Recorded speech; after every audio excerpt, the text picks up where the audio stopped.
If you're a UK entrepreneur worth more than £10 million, the government is coming for your wealth, mark my words. This is not paranoia, this is policy. The non-dom regime is over, that is a fact. Capital in the UK is at risk, okay? That is a complete fact. I'm sure you're already aware about it. We've had clients who are worth over 150 million. We're now working with directly as a general counsel alongside other legal counsels to help them build a strategy to actually exit the UK. It's no longer as simple as it used to be, okay? And again, the wealthy are leaving. You've seen the figures, you've seen the facts. Some news outlets speak about it. You look at Helium Partners, look at IMI Daily, just search for figure on AI. It is astonishing. I don't know what they have done to my country, but I've been gone for bloody years, and now everyone has come with me. You know, it's disgusting. It's completely disgusting. I'm really pissed off at the UK government that they've made us British that have no option but to bloody leave. Keir Starmer's words, if you don't like it, leave.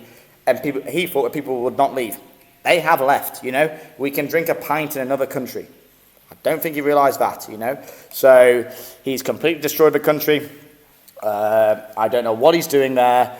I don't know another good political party in play. Again, I appreciate that the UK is a very international place. It's a very busy place. They've done good to keep it going, especially after those wars. They're in a really tricky position from the research I've done.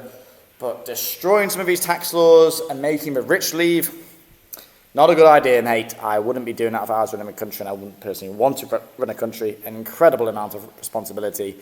And again, it's changing history, and I really feel the demographics of the UK have changed as well. You know, they can capture a bloody boat near Scotland as a Russian thing, but they can't stop a fucking rubber dinghy. That's a problem to me, and that shows, I don't want to say it too much, but that shows something's wrong. You know, it's starting to feel like it's not a coincidence, you know? But I understand it's a hard country to run, but beyond a joke, and as an individual, please put this in context, it is not a place to do business. Again, it's no longer even trusted, to be honest. People would rather believe trust Lithuania or the Netherlands. Look at Myroboard, for example. I'm surprised Revolut have even grown so much in the UK. I mean, the world's largest startup right now. I like Revolut as a company, not to use personally. Obviously, I do have it, but constantly asking me questions. But yeah, now it is becoming hostile to wealth. Now let's start off why this matters. The wealthy have left, if not are leaving. I'm watching it live. We have a lot of clients leaving the UK. Our business has grown literally on the back of this, coincidentally, which is completely fantastic for me, right? But the non-dom regime is finished, you know. And this has been going on for years. For decades, the UK has offered a generally attractive deal. Live in Britain, only pay tax on what you remit and what you bring in. Keep your offshore wealth protected. Now, that's gone, mate. 2024, they gutted it all. And 2025, there's now made a clear plan to never go back on it. It is disgusting. Capital gains tax increased, okay? When you sell your business, your investments, your property, you're fucked. The government wants an even bigger cut. You got VAT, high levels, 20%. When I go to the UK, I find it very expensive. And I'm a pretty high earner myself. The gap between the CGT and income tax is completely narrowing. Some are pushing for full alignment between those two levels of taxation. Inheritance tax remains at 40% above the threshold, and the threshold hasn't moved in years. In real terms, more states are caught every year. There's new landlord laws. I don't even know where to end. I could literally chat about this for years, about how it is horrendous. And there's a political direction. It's completely clear. Wealth is suspect. Success should be penalised. And again, broad test shoulders should bear more. Word for word, okay? Whether you agree with that or politically or not, the implication of what is going on in the UK is obvious. Business owners are leaving. Cash is increasing in the UK because people don't want to pay. They can't afford the tax there. It's an economic machine. And economics is the study of thinking. So I don't know why these laws have done this, but cash is increasing. Happiness is at the lowest. People can't even afford to go for dinner, let alone a gym membership. This is not a good way to run the country. We're trying to grow, not shrink the economy. And not only that, we have mass immigration, okay? I'm not a racist person. Yes, I'm more fond of Christians. I'm not Muslim myself. We have Muslim clients. I've got Muslim friends. I've got actually probably more Muslim friends than bloody Christians, to be honest. But these certain people there, they are living off the back of your taxation, and the figures are astonishing. There's great people who have come to our country legally, made a business and been very successful, and they're probably now left, especially there's a lot of Polish speaking, I don't know if they're born in Poland or what, they've come over, whatever, they've made success and they've gone and said, stuff this, I'm going back to bloody Poland, I'm going back to Prague, to Czech Republic, A lot of Europeans came over in a great time, where England was booming, right, London was booming, and now it's like, they've been there 15 years, they're like, this is a really, they go back to their home country and they're like, well, I'm not going to England again. As soon as their kids finish school, they're gone. And now the school system's even failing, okay? The people I work with usually don't wait until it's got this bad. They're acting now, and that's what basically I'm saying to you right here today, Before I get into a real exit strategy for the UK, let me be very direct about this. As a UK tax resident, 45% plus income tax, included with national insurance. Dividends, nearly 40% the top rate. Capital gains, 24% and rising. If you're holding appreciating assets, business, investments, property, every year they grow in value. Whether you're a UK resident, while you're a UK resident, a larger future capital gains bill. Switzerland doesn't have this. Singapore, Hong Kong, Dubai, many places don't, okay? And that's just a few countries off the top of my head. The list goes on. That's how we work with clients who can help, yourself save this money and simply leave the UK, as the Prime Minister said, okay? If you die in the UK domicile, 40% of everything goes to the UK. So let's speak about a £10 million estate. I know I've rambled on there. As you could probably imagine, I have to ramble on, okay? But these structures exist for a reason, but they take time to implement, okay? We're working with some families right now, very successful families in the UK, and the cost of waiting is honestly obscene because of the instability, especially in the future of the UK economy as well. Not only right now, it's already awful, it's where it's going to. That's the question.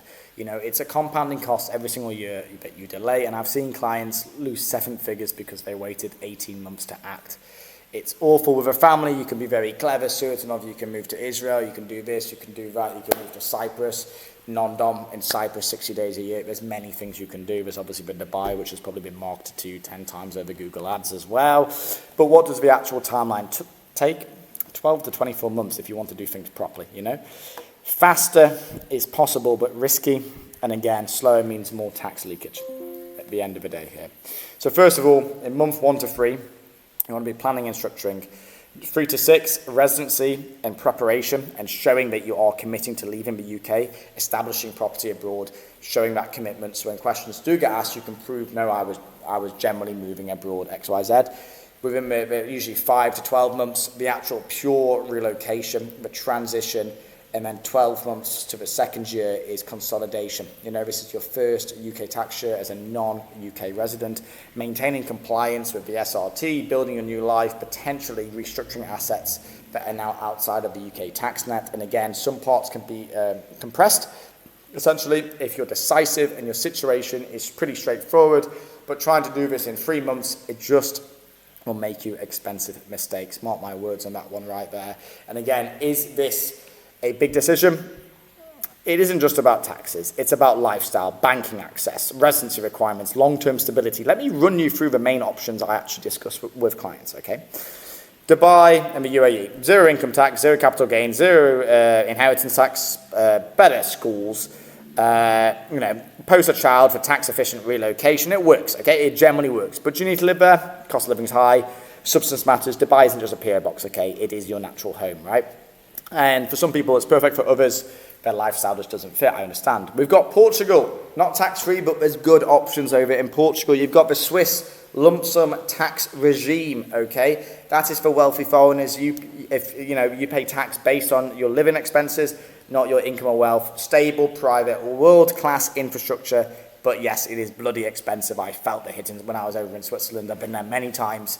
I've travelled all across from Lugano to Lucerne to Bern to Zurich to Zug to Geneva. I'm aware. I've even been to Annecy on the French side. It's not my favourite. Obviously I'm British. The French have always been pretty funny, but Again, it's probably better in the UK, to be honest. Italy, it was 100k, I believe it's now 300k. Be careful when you search some of these regimes on AI, it does bring up the wrong figures.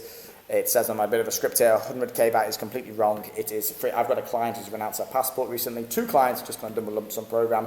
They've got it locked in for next year, 200k, but now I've heard it's now 300k lump sum taxation in terms of a flat tax regime where you pay on your foreign income plus 25,000 per family member. It's attractive for people with substantial offshore income. So if you're earning $5-6 million a year, you're happy to pay $200-300 grand in tax. I don't earn $5-6 million a year, so I cannot do that. You know, it's not worthwhile for me, but it could be a great solution for you. And that is how we work with clients. Again, you can become a client. Click the link in the description, hpt.group/apply, fill in an application form, and we'll see if we can work with you. If we can work with you, amazing. If we can't, I'm sorry. We obviously have a lot of demand, and we only work with a particular type of client that are essentially larger projects, as you can imagine. We're not interested.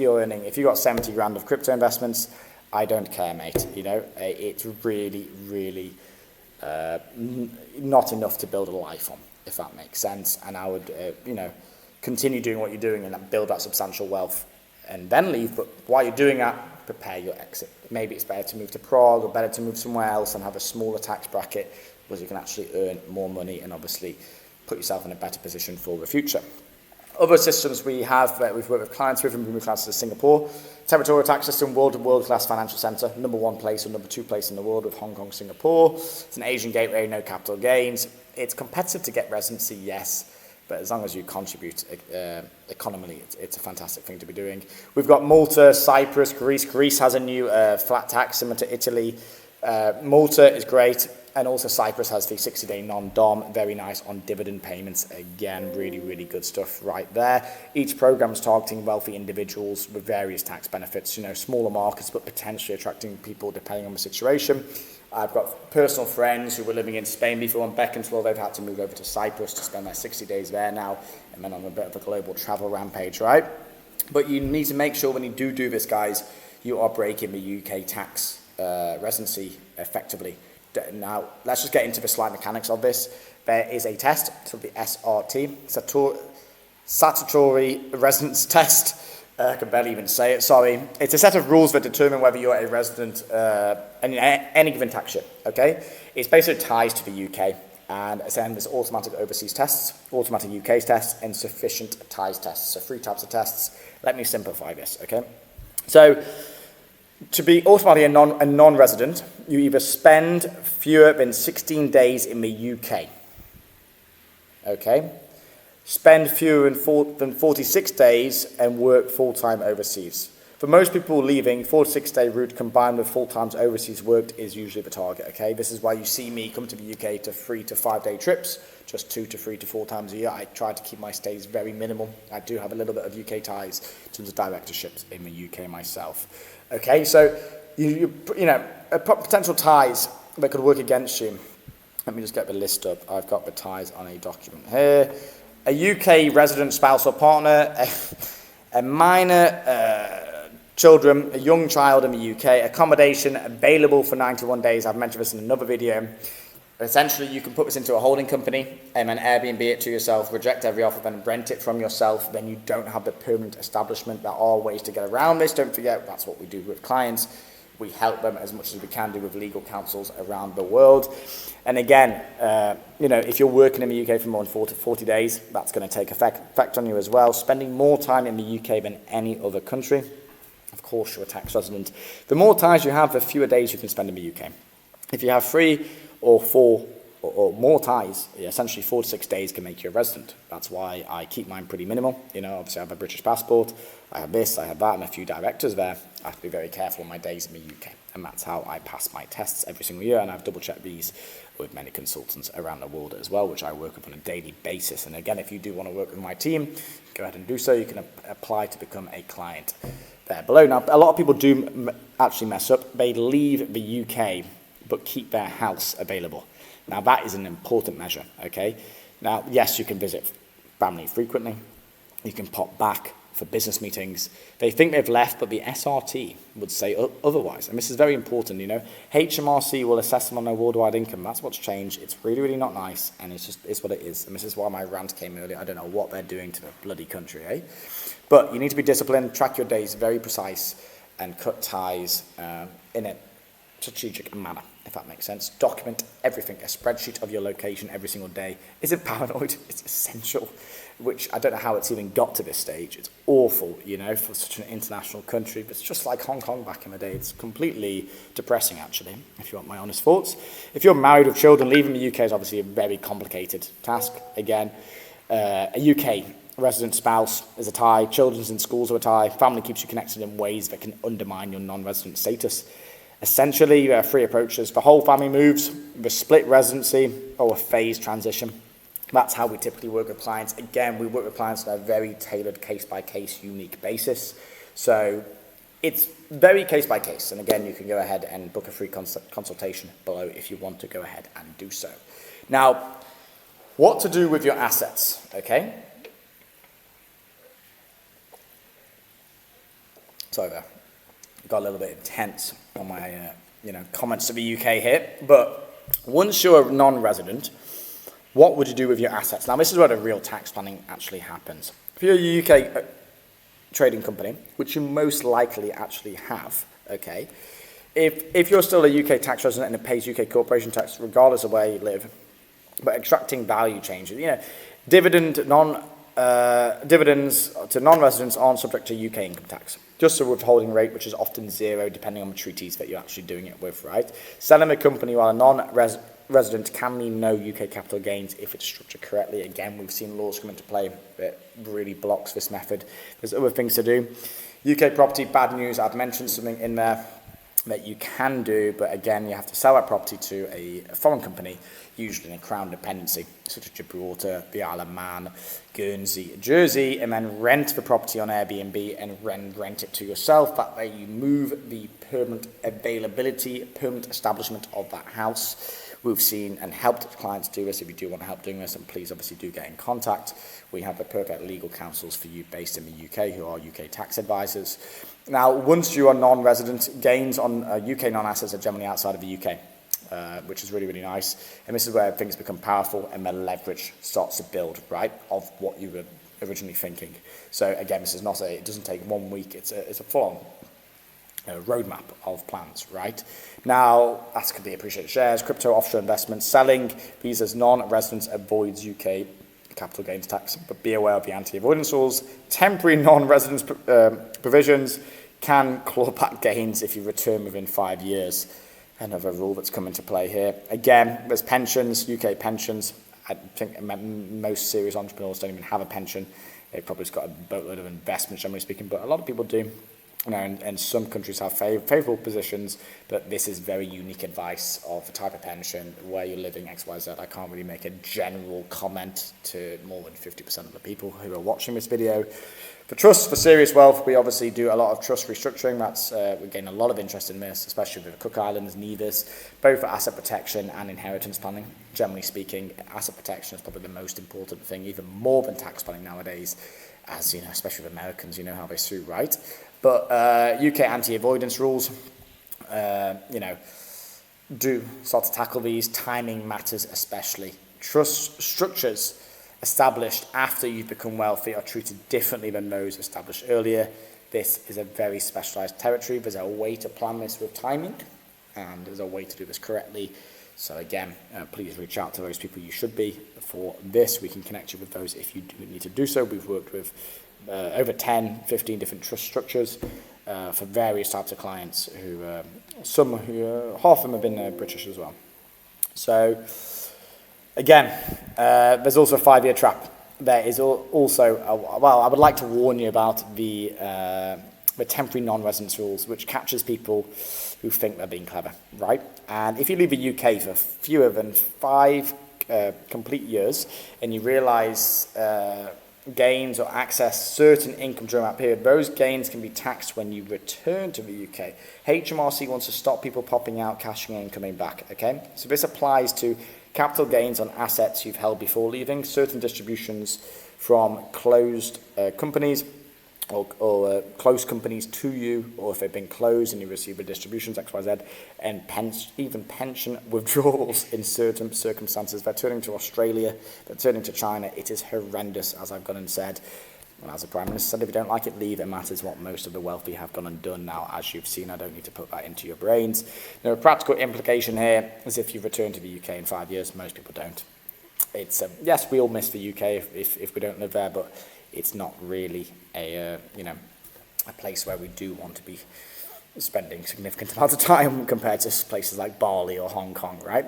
Or even Dubai, or whatever it is, maybe South America, Colombia. We've seen clients go to there. We've seen clients go all over the world. It's really unique and case by case. It matters how we do help the clients. And again, let's talk about the inheritance tax, okay? Because this is where the UK really doesn't let go at all. And this is what is completely disgusting. Income tax and capital gains tax are based on residence. Once you're non-resident, you're largely out and subject to specific UK assets and anti-avoidance rules, to be clear, right? Inheritance tax is based on domicile. So, and the domicile sticker, it's stickier than residence, So if you were born in the UK and a UK domicile of origin, to get that right, leaving the country doesn't automatically change this, okay? You need to acquire a domicile of choice elsewhere, meaning you permanently settled in another country with no intention of returning to the UK for living reasons. Just for short visits is okay? So even then, the deemed rule is even crazier. If you've been a UK resident for 15 years out of the prior 20 tax years, you're still deemed a UK domicile for inheritance purposes, regardless of where you actually are, which is completely bloody ridiculous, And this takes years to wash out. It's horrible, completely horrible. That's why we do see global corporate restructuring of companies like ours, because there's such a demand to obviously move those assets out of personal names into corporate structures that allow you to use them as SPVs, essentially, and which is a special purpose vehicle, okay? And there's also a practical implication, so you might escape income tax and capital gains relatively quickly. Very easy to do, especially when working with a company like ours. But again, your estate remains exposed to the UK inheritance tax for years and potentially decades, which is ridiculous, completely ridiculous. Solutions do exist, okay? Excluded are property trusts, life insurance structures, gifting strategies, but they're complex and need to be implemented properly. This is generational planning, not quick fixes, if that makes sense. So let me go through the mistakes that I've gone and seen personally. Moving to the wrong place is number one. Not leaving cleanly is number two. Selling too early, ignoring that 5-year rule, forgetting about inheritance tax, and not documenting everything, okay? Now, don't take advice from a UK accountant if you are looking at international exposure and looking at moving to Dubai. Your UK accountant, quite frankly, is a UK accountant. That's what he knows. That's what he does best. I've made a video on this. They're usually fantastic at what they do. And that's UK accounting, not international tax planning, not international diversification in assets or buying properties in Dubai. That's what we do, essentially, okay? So at the end of the day, what are the costs, and they can actually go up quite a lot. And what's really, really worrying is the window is closing. I don't mean to put fear in you, but if you want to leave and you have a sense of urgency, there's a reason for that. Your common sense is kicking in. The trajectory of that country is completely in the wrong direction for wealthy people if you're looking at protecting wealth. Yes, it could sustain you a nice lifestyle. You could love it. Fair enough. But I'm speaking to clients here, potential clients here, that really see the downfall of the UK. And again, it's been going on for nearly 100 years now. And it's really a shame to see this happen, but it's just quite frankly how it is. I simply cannot afford to pay UK income tax, quite frankly speaking. I don't, because I haven't lived in the UK, since age 17, 16, 18, whatever it was that I formally left, right? So, what's more importantly is the rules around leaving it even tightening. There's an active discussion about exit taxes, taxing unrealized gains when you leave a country, This already exists in other jurisdictions. If the UK implements it, the cost of leaving goes up dramatically, maybe by 4 or 10x, which is completely ridiculous. So there's no talk about extending these rules in terms of the IHT, so that's okay. It's already strict enough, if that makes sense. But the playbook I've described in this video works today, essentially. Leave the country, and do it in a very timely, organised, advised, legal manner. That is the key here. I'm not saying panic. I'm saying be decisive. If you've been thinking about this, stop thinking and start planning. That's the best advice you can probably have. The best time to leave was 5 years ago. The second best time is right now. So if you're a UK entrepreneur, you probably know what to do unless you have some serious ties there. We've had clients with ties there, for example, with the hospital bills, and may have like children on the, we need the NHS. There's other options. We have Guernsey, we have the Isle of Man. I won't be living in the Isle of Man myself, but we have the Isle of Man, we have Guernsey, we have Jersey, we have Gibraltar, we have other independent crown dependencies around the world, and there's other options for healthcare as well. Again, things can get very expensive in looking at private healthcare, doing this. I understand you can get quite scared very quickly, but there should always be a solution for you. We've only seen it once where we could not do a solution for a client, and that was a Portuguese client who was doing, he was VAT exempt because he was in healthcare. And essentially there's nothing we could do with that restructuring, because then you'd have to charge VAT, and that 20%, it's just didn't work really, unfortunately. We tried to work with him, really nice client, and I look forward to seeing him in the future. We work with him elsewhere, but we couldn't do exactly his original objectives, and that's why we always engage with our clients on a scope of work. So very unfortunate about that situation, but generally in regards to the healthcare, you should just typically move to Guernsey. Is a very common structure, unless you can get a private healthcare that benefits the specific unique medicine or something that you need. In UAE, you can sometimes get some cool deals, or even South America. We've seen with Brazil. Wouldn't be my choice of moving, but obviously some clients do like that, and that's how we work with them. It's all very tailored, all very unique, and again, if you did want to become a client, you can click the link down below. Other than that, guys, I look forward to seeing you in the next video. Please like and subscribe, and I will see you soon.